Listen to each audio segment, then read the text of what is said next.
ایسا نہیں ہے، ان سب چیزوں کے مجموعے کو تلاوت کہا جاتا ہے۔ ایک شخص وہ مقامات میں بہت ماہر ہے لیکن اس کی تجوید ٹھیک نہیں ہے، اور ایک شخص اس کے مقامات بھی ٹھیک ہے، تجوید بھی ٹھیک ہے، لیکن اس کا کیفیت ادا کرنے کا طریقہ ٹھیک نہیں ہے، اس کے بیٹھنے کا انداز، اس کے چہرے کی کیفیت۔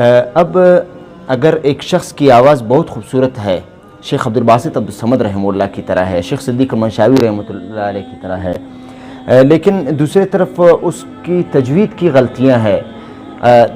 تلاوت میں اصل چیز جو ریڑھ کی ہڈی کی حیثیت رکھتی ہے وہ تجوید ہے۔ مقامات، تجوید تو فرض عین ہے، مقامات ایک امر زائد ہے، ایک مستحسن عمل ہے، اگر کیا جائے تو بہت اچھی بات ہے۔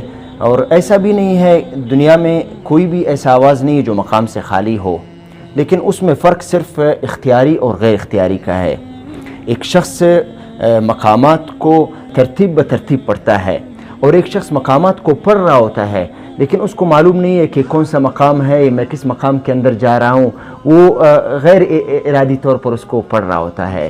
بس یہ فرق ہوتا ہے، ایسا نہیں ہے کہ بغیر مقامات کے تلاوت نہیں ہوتا ہے۔ ہاں، مقامات اگر سیکھے جائیں تو کم از کم اس کو تلاوت کا جو ترتیب ہے، طریقہ کار ہے، اس میں مزید اچھائی آ سکتی ہے۔